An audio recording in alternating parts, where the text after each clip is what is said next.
ಆತ್ಮೀಯ H16 news ಅರ್ಥಾತ್ ಹೇ ಸೀತಾರಾಮ್ಗೆ ಸ್ವಾಗತ. ನಾನು ನಿಮ್ಮ ಎಂ ಆಯತ ಮಲ್ಲಪ್ಪ ಚೂಸವರ. ಆತ್ಮೀಯರೇ,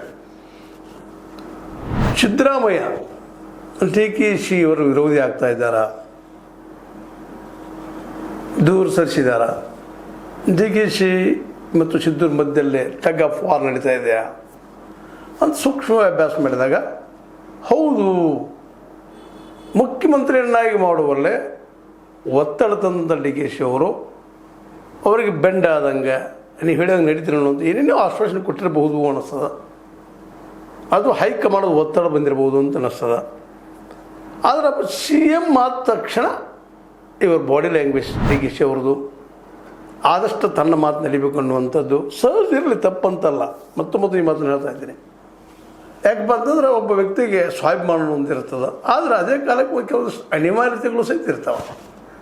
ಯಾಕೆಂದ್ರೆ DK ಶಿವಕುಮಾರ್ ಅವರು ಅಂತ ತಿಳ್ಕೊಬೇಕಾಗ್ಯದ, ಇಡೀ ರಾಜ್ಯದ ಮುಖ್ಯಮಂತ್ರಿ ಹೌದವರು, ಆದರೆ ಇಡೀ ರಾಜ್ಯದ ನಾಯಕರಲ್ಲ. ನಾಯಕ ಬೇರೆನವರು ಡಿಫ್ರೆಂಟ್ ಇರ್ತಾರೆ. ಇಡೀ ಉತ್ತರ ಕರ್ನಾಟಕದ ಎಲ್ಲ ಕಡೆ ಅವ್ರದ್ದಿಲ್ಲ. ಮತ್ತು ಉತ್ತರ ಕಡೆ ಬಂದಾಗ ಸತೀಶ್ ಅವರದ್ದು, ಲಕ್ಷ್ಮಣ ಸವದಿ ಅವರದ್ದು, ಇಂಥವ್ರ ಸಹಾಯ, ಪಟ್ಟಣ ಅವ್ರದ್ದು, ಇಂಥವ್ರ ಸಹಾಯ ತೊಗೊಳ್ಬೇಕಾಗ್ತದ.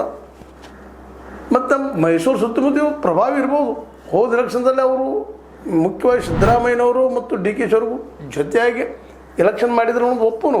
ಆದರೆ ಮ್ಯಾಕ್ಸಿಮಮ್ ಅದರಲ್ಲೇ ಮತಗಳು ಬಂದಿದ್ದು ವಿಶೇಷವಾಗಿ ಸಿದ್ದರಾಮಯ್ಯರಿಂದ ಅನ್ನೋದನ್ನು DKC ಅವರು ಎಂದೂ ಬರೀಬಾರ್ದು.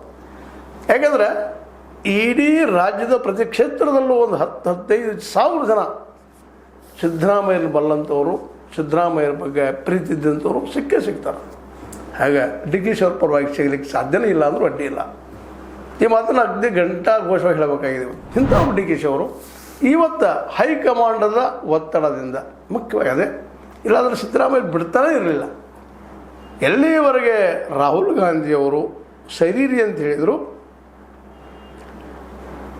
ಅಲ್ಲಿವರೆಗೆ ಅವರಿದ್ದರು. ನಿಮಗೂ ಗೊತ್ತದ. ಅಂದ್ರೆ ನಾನು ರಾಹುಲ್ ಗಾಂಧಿಯವರು ಹೇಳಿ ಬಿಡ್ತೀನಿ ಅಂತ ಹೇಳಿದರು. ಕೊನೆಗೆ ರಾಹುಲ್ ಗಾಂಧಿಯವರ ಮೂಲಕ ಬಿಡಿಸುವಂಥ ಕೆಲಸವನ್ನು DKC ಮಾಡುವಲ್ಲಿ ಯಶಸ್ವಿ ಆದರು. ಪ್ರಭಾವ ಮಾಡುವಲ್ಲೇ ಸೋನಿಯಾ ಗಾಂಧಿಯವ್ರನ್ನ ಮತ್ತು ಪ್ರಿಯಾಂಕಾ ವಾಡ್ರಾ ಅಥವಾ ಗಾಂಧಿಯವರ ಉಪಯೋಗ ತೊಗೊಂಡ್ರು. ಅವ್ರಿಗೂ ಇವ್ರ ಬಗ್ಗೆ, ಅದರಲ್ಲೂ ಸೋನಿಯಾ ಗಾಂಧಿಯವರಿಗೆ DKC ಅವರ ಬದಲಾಗಿ ಒಂದು ಅತಿಯಾದ ಪ್ರೀತಿ. ನಮ್ಮ ಪಕ್ಷಕ್ಕಾಗಿ ದುಡಿದಂಥ ವ್ಯಕ್ತಿ, ಜೈಲಿಗೆ ಹೋದಂಥ ವ್ಯಕ್ತಿ, ಇವರು ಬಿಡಬಾರ್ದು ಆಗಲಿ CM ಅಂತೇಳಿ. ಮುಖ್ಯವಾಗಿ ಸೋನಿಯಾ ಗಾಂಧಿ ಮತ್ತು ನಂತರ ವಾಡ್ರಾ ಅಥವಾ ನಮ್ಮ ಪ್ರಿಯಾಂಕಾ ಗಾಂಧಿ, ನಂತರದಲ್ಲಿ ರಾಹುಲ್ ಗಾಂಧಿಯವರು ವಾಸ್ತವವಾದಿ ಆಗ್ತಾ ಇದ್ದಾರೆ. ಇತ್ತೀಚೆಗೆ ಅವ್ರು ಅಭ್ಯಾಸ ಮಾಡಿದಂಗೆ ಯಾರ ಪ್ರಭಾವ ಎಷ್ಟದ ಏನು ಒಳ್ಳೆ ಕ್ಯಾಲ್ಕುಲೇಟಿವ್ ಆಗಿ ವರ್ಕ್ ಮಾಡ್ತಾ ಇದ್ದಾರೆ. ಹೀಗಾಗಿ ಅವ್ರಿಗೆ ಒತ್ತಡ ಇರಲಿಲ್ಲ. ಅವ್ರನ್ನ ಒತ್ತಡ ತರಿಸಿ ಇವರು CM ಆದರು. ಆಗ ಇವರೊಂದು ಮಾತು ಅಂದಿದ್ರು ಮೇಲೆ ರಾಹುಲ್ ಗಾಂಧಿಯವ್ರು ಹೇಳಿದ್ರು ಬಿಡ್ತೀನಿ, ಹೈಕಮಾಂಡ್ ಹೇಳಿ ಬಿಡ್ತೀನಿ ಅಂತ. ಕೊನೆಗೆ ರಾಹುಲ್ ಗಾಂಧಿಯವರು ಕಠೋರವಾಗಿ ಹೇಳಿದರು, ಬಿಡು ಮನಸ್ಸಿರಲಿಲ್ಲ ಇವ್ರಿಗೆ, ನಮ್ಮ ಸಿದ್ದರಾಮಯ್ಯನವ್ರಿಗೆ. ನಾನೇ ಮುಂದಿನ 2.5 ವರ್ಷ ನಾಳೆ 2 ಬಜೆಟ್ ಮಾಡಿಸ್ತಂದು ಮತ್ತು ಹೊಂದಿದ್ರು. ಇದನ್ನು ನಾವು ತಳ್ಳಿ ಹಾಕ್ಲಿಕ್ಕೆ ಆಗೋದಿಲ್ಲ. ಆದರೆ ಬಿಟ್ಟು ಮೇಲೆ ಅವ್ರನ್ನ ಉಳಿಸ್ಕೊಂಡು ಹೋಗ್ಬೇಕಾಗಿತ್ತು DKC ಅವರು. ಏನಾಗೋದಿತ್ತು ಇವ್ರಿಗೆ? ಮತ್ತು ಮೆನ್ನದಿ ಮಾತನ್ನ ಹೇಳ್ತಾ ಇದ್ದೀನಿ ನಾನು ಈ ಮಾತನ್ನು. ಯಾಕಂತಂದ್ರೆ ನಿಜವಾಗಿಯೂ ಸಿದ್ದರಾಮಯ್ಯನವ್ರಿಗೆ ಸತೀಶ್ ಅವ್ರ ಮೇಲೆ ಅತ್ಯಂತ ಪ್ರೀತಿ, ಅದರ 2 ಮಾತಿಲ್ಲ. ಇವತ್ತೇನಾದರೂ ಸತೀಶ್ ಅವರು ಬೆಳೆದು ನಿಂತಿದ್ದರೆ ರಾಜ್ಯ ಮಟ್ಟದಲ್ಲೇ ಅದಕ್ಕೆ ದೊಡ್ಡ ಆಶೀರ್ವಾದ ಯಾರದಪ್ಪ ಅಂದ್ರೆ ಸಿದ್ದರಾಮಯ್ಯನವರು.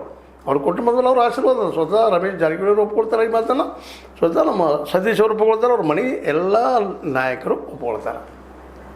ಇಂಥ ಒಂದು ಪ್ರಸಂಗ ಇದ್ದಾಗ ಸತೀಶ್ ಅವ್ರನ್ನ ಬದಿಗಿಸರಸೆ DKC ಅವ್ರನ್ನ CM ಮಾಡೋದು ಅಷ್ಟೇ ಅಲ್ಲ, ಸೀನಿಯರ್ ಮೋಸ್ಟ್ ಮುಖ್ಯಮಂತ್ರಿ ದಲಿತ ಸಮುದಾಯದ ವ್ಯಕ್ತಿ ಪರಮೇಶ್ವರ್ ಅವರನ್ನು CM ಮಾಡುವಂಥ ಸಾಧ್ಯತೆಗಳಿದ್ದಾಗ ಅವನ್ನೆಲ್ಲ ಬದಿಗಿಸರಸೆ ಇವ್ರನ್ನ ಮಾಡಿದ್ರು ಅನ್ನೋದನ್ನು DKC ಅವರು ಎಂದೂ ಮರಿಬಾರ್ದು.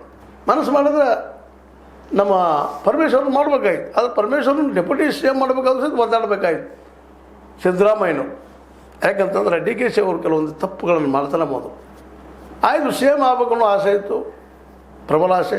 ಮತ್ತು ಈಗೂ ಮತ್ತು ಹೇಳ್ತಾ ಇದ್ದೀನಿ, DKC ಅವರು ರಾಜ್ಯ ಮಟ್ಟದ ನಾಯಕರಲ್ಲ, ಮುಖ್ಯಮಂತ್ರಿ. ಅದು ಸಿದ್ದರಾಮಯ್ಯರ ಸಹಕಾರ ಮತ್ತು ಹೈಕಮಾಂಡದ ಒತ್ತಡ. ಇದು ಸತ್ಯ ತಿಳ್ಕೊಂಡು ಹೋಗಿದ್ದರೆ ಇವತ್ತು ಈ ಸಮಸ್ಯೆಗಳು ಹೇಳ್ತಾನೆ ಇರಲಿಲ್ಲ. ಇವತ್ತು ನಿಧಾನಕ್ಕೆ ಸಿದ್ದರಾಮಯ್ಯನವರು ಸಪ್ರೇಟಾಗಿ ಏನೋ ಒಂದು ವಿಚಾರ ಮಾಡ್ತಾಯಿದ್ದಾರೆ. ಎಲ್ಲಿ ಈ ಸರ್ಕಾರದ ಕಾರ್ಯಕ್ರಮದಲ್ಲಿ ಭಾಗವಹಿಸ್ತಾ ಇಲ್ಲ, ಅಧಿವೇಶನದಲ್ಲಿ ಸರಿಯಾಗಿ ಭಾಗವಹಿಸ್ತಾ ಇಲ್ಲ, ಎಲ್ಲೂ ಕಾಣ್ತಾ ಇಲ್ಲ. ಸುಮ್ಮನೆ ಹಿಂದೆ ಹೋಗಿ ಕೊಡೋದು, ಏಕಾಂಗಿಯಾಗಿರೋದು, ಏನೋ ಒಂದು ಪ್ಲ್ಯಾನ್ ಮಾಡುವಂಥದ್ದು.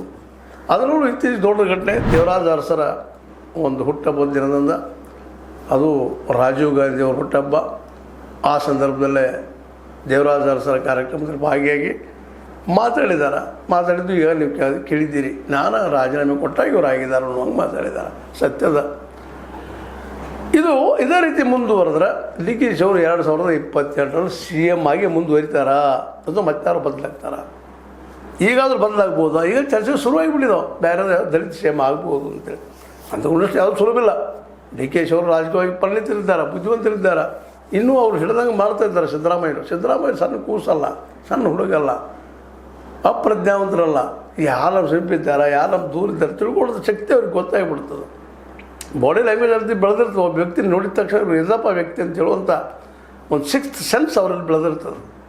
ಇಂಥ ವ್ಯಕ್ತಿ ಜೊತೆಗೆ ಈ ನಮ್ಮ ರಾಜಕೀಯ ಸಣ್ಣ ಪುಟ್ಟ ವ್ಯವಹಾರಗಳು ಮಾಡಿದಾಗ ಸಹಜ ನೋವು ಅನ್ನಿಸ್ತದೆ ಅವ್ರಿಗೆ. ಅದಕ್ಕೆ ದೂರ ಸರಿತಾ ಇದ್ದಾರೆ. ಡಿ ಕೆ ಶಿ ಅವರು ಕೊನೆಗೆ ಒಪ್ಕೊಂಡು ಮಾಡಿದ್ರು CM ಆಗಿ. ಒಂದು ವೇಳೆ ಒಪ್ಪದೇ ಹೋಗಿದ್ರೆ ಡಿ ಕೆ ಶಿ ಅವರು ಇವತ್ತು CM ಇರ್ತಿರಲಿಲ್ಲ. ಈ ಹಿನ್ನೆಲೆಯಲ್ಲೇ ತನಗೆ ಬೇಕಾದಂಥ ಅತ್ಯಂತ ಆಪ್ತಗಳನ್ನು 4 ಜನ ಈಗ ಮೇಲೆ ಹೇಳ್ತಾ ಇದ್ದೀವಿ ಮಾತನ್ನು ಮಂತ್ರಿಗೆ ಮಾಡಿ ಉಳಿದೆಲ್ಲ ಸಜೆಷನ್ನ ಡಿ ಕೆ ಶಿ ನಮ್ಮ ಇವರಿಂದ ಸಿದ್ದರಾಮಯ್ಯರಿಂದ ಡಿ ಕೆ ಶಿ ಅವರು ಪಡೆದಿದ್ರೆ ಇವತ್ತಿನ ಈ ಒಂದು ದೂರ ಇರ್ತಾನೆ ಇರಲಿಲ್ಲ. 2022ರಲ್ಲೂ ಡಿ ಕೆ ಶಿ CM ಅನ್ನುವಂಥ ಒಂದು ವಾತಾವರಣ ಇರ್ತಾಯಿತ್ತು. ಆದರೆ ಇವತ್ತು ದಲಿತ ಮುಖ್ಯಮಂತ್ರಿ ಆಗ್ಬೋದೇನೋ, ಹಿಂದುಳಿದ ಮತ್ತು ಮುಖ್ಯಮಂತ್ರಿ ಆಗ್ಬೋದೇನೋ ಅನ್ನುವಂಥ ವಾತಾವರಣ ನಿರ್ಮಾಣ ಆಗ್ತಾ ಇದ್ದಾವೆ. ಇದಕ್ಕೆ ಸ್ವತಃ ಡಿ ಕೆ ಶಿ ಅವ್ರ ಕಾರಣ. ಹೈಕಮಾಂಡ್ ಅಂತೂ ಅಲ್ಲವೇ ಅಲ್ಲ. ರಾಹುಲ್ ಗಾಂಧಿ ಅವರಂತೂ ಎಲ್ಲರೂ ಒಳಗೊಂಡು ಮುಂದೆ ಹೋಗುವಂಥ ಸರಿಯನ್ನು ಕೊಡ್ತಾನೆ ಇರ್ತಾರೆ. ಮೇಲೆ ಕೆಲವೊಂದು ನಿರ್ಧಾರಗಳನ್ನು ಕೆಲವೊಂದು ಮೂಲಗಳ ಪ್ರಕಾರ ತಮ್ಮ ನಿರ್ಧಾರವನ್ನು ಹೈಕಮಾಂಡ್ ಮೂಲಕ ಹಾಗೆ ಕೆಲಸ ಮಾಡ್ತಾ ಇದ್ದಾರೆ ಇವರು ನಮ್ಮ ಡಿ ಕೆ ಶಿ ಅವರು ಅನ್ನೋಂಥ ಆರೋಪಗಳು ಅವ್ರ ಮೇಲೆ ಸಿದ್ದರಾಮಯ್ಯ ಪರದಿಂದ ಅವ್ರು ಮಾಡ್ತಾ ಇದ್ದಾರೆ. ಎಲ್ಲ ನೆಲೆಗಟ್ಟಿನಲ್ಲೇ ಇವತ್ತೇನೋ ಒಂದು ಅತಿ ಬುದ್ಧಿವಂತಿಕೆಯಿಂದ ನಮ್ಮ ಈಗಾಗಲೇ ಗೊತ್ತದ ಸ್ವತಃ ಡಿ ಕೆ ಶಿ ಅವರು ಒಂದು ಬೆಸ್ಟ್ ನಾಟಕ ಆಡಿದ್ರು, ಕರ್ಣ ಇದ್ದರು ಗೊತ್ತಿಲ್ಲ, ಮಾಡಿ ತಾವು CM ಆಗೋ ಜೊತೆಗೆ ಸತೀಶ್ ಅವರ ಅಧ್ಯಕ್ಷ ಆಗುವಂತ ತಪ್ಪಿಸಿ BK ಹರಿಪ್ರಸಾದ್ ಅವ್ರಂತಂದು ಸ್ಟ್ರಾಂಗ್ ಮಾಡ್ಕೊಂಡಿದ್ದಾರೆ, ಇಲ್ಲ ಅಂತಲ್ಲ. ಆದರೆ ಆ ಒಂದು ರಾಜಕೀಯ ಗೇಮ ಅದು ಪ್ರಾಮಾಣಿಕವಾಗಿ ಮುಂದುವರಿಬೇಕಾಗಿತ್ತು. ಪ್ರಾಮಾಣಿಕವಾಗಿ ಸಿದ್ದರಾಮಯ್ಯನ ಮುಂದೆ ಹಾಕೊಂಡು ಹೋಗಬೇಕಾಗಿತ್ತು. ಆದರೆ ಸಿದ್ದರಾಮಯ್ಯನ ದೂರ ಸರಿಸಿದ್ದರಿಂದಾಗಿ ಇವತ್ತು ಡಿ ಕೆ ಶಿ ಅವರು 2028ರಲ್ಲಿ ಮತ್ತೆ ಮರಳಿ CM ಆಗಬಹುದಾ ಕಾಂಗ್ರೆಸ್ನಿಂದ ಅನ್ನೋದು ಒಂದು ಪ್ರಶ್ನೆ ಅದರ ಜೊತೆಗೆ ಕಾಂಗ್ರೆಸ್ನಿಗೆ ಒಳ ಜಗಳ ನಾಳೆ BJPಗೆ ಮತ್ತು JDSಗೆ ರಹದಾರಿ ಆದರೂ ಆಗ್ಬೋದು 2022 ಸರ್ಕಾರ ರಚನೆಯಲ್ಲಿ. ಯಾಕಂದ್ರೆ ಈಗಾಗಲೇ BJP ತನ್ನ ಒಳ ಜಗಳದಿಂದ ಸುಣ್ಣಾಗಿದೆ. ಯಡಿಯೂರಪ್ಪ ಮತ್ತು ಅವ್ರ ವಿರೋಧಿಗಳ ಮಧ್ಯದ ಭಿನ್ನಾಭಿಪ್ರಾಯದಿಂದಾಗೆ ಸುಣ್ಣಾಗಿದೆ. ಗೆಲ್ಲೋದು ಭಾಳ ಕಷ್ಟದ ಕೆಲಸ. ಬಟ್ ಆ ಹಾದಿಯನ್ನು ಸುಲಭವಾಗಿ ಡಿ ಕೆ ಶಿ ಅವರು ಅವ್ರಿಗೆ ಹಾಕಿಕೊಡ್ತಾ ಇದ್ದಾರೆ. ಸಿಂಪಲ್ ಇತ್ತು, ಭಾಳ ಸರಳ ಇತ್ತು. ಸಿದ್ದರಾಮಯ್ಯ ಹೇಳಿದಂಗೆ ಆಡಳಿತ ಮಾಡಿ 2028ರಲ್ಲೇ ಮೆಜಾರಿಟಿ ಪಡ್ಕೊಂಡು ನಂತರದಲ್ಲಿ 5 ವರ್ಷ ತನಕ ತಾವು ಆಗುವಂಥ ಒಂದು ಅವಕಾಶವನ್ನು ನಮ್ಮ ಡಿ ಕೆ ಶಿ ಅವರು ಕಳೆದುಕೊಂಡ್ರ ಅನ್ನುವಂಥದ್ದು. ಇದನ್ನು ನೋಡಿ ನಿಮಗೇನು ಅನ್ನಿಸ್ತದ? ನಾವು ತಪ್ಪು ಅನಿಸ್ತದೆ ನಿಮಗೆ? ನೋಡಿರಿ, ಸರಿ ಒಂದು ತಪ್ಪು ನಿಮ್ಮ ವಿಚಾರ ತಿಳಿಸಿ ಅಂತ ಹೇಳ್ತಾ H16 ನೀವು ಹೆಚ್ಚು ತನಕ ಸತ್ಯಗಾಗಿ ವಂದನೆಗಳು. ಆತ್ಮೀಯ ಸಾರ್ವಜನಿಕರಲ್ಲಿ H16 ಅರ್ಥಾತ್ ಸೀತಾರಾಮದಿಂದ ಒಂದು ಮನವಿ.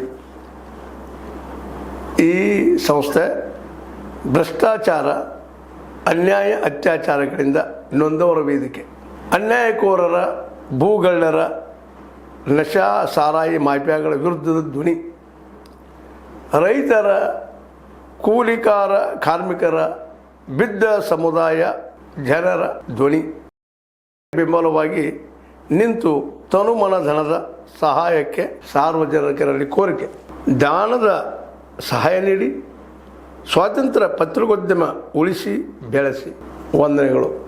ತಮ್ಮನ್ನೇ ನಂಬಿರುವ ಮಲ್ಲಪ್ಪ ಇ ಜೋತಾವರ್. ಈ ಕೆಳಗಿನ QR ಸ್ಕ್ಯಾನ್ ಮಾಡಿ ಅಥವಾ ಈ ನಂಬರ್ ಅಂದರೆ 7411402405ಗೆ ಇಲ್ಲ 9686864852ಗೆ ನೀವು ಫೋನ್ಪೇ ಮಾಡಿ, ಪೇಟಿಎಮ್ ಮಾಡಿ ಅಥವಾ ಇನ್ನಾವುದೇ ಮಾಧ್ಯಮದಿಂದ ಗೂಗಲ್ ಮೂಲಕ ಸಹಾಯ ಮಾಡಿ. ಈ ಪ್ರಾಮಾಣಿಕ ಪತ್ರಿಕೋದ್ಯಮವನ್ನು ಉಳಿಸಿ ಅಂತ ಮತ್ತೊಮ್ಮೆ ಮನವಿ. ವಂದನೆಗಳು.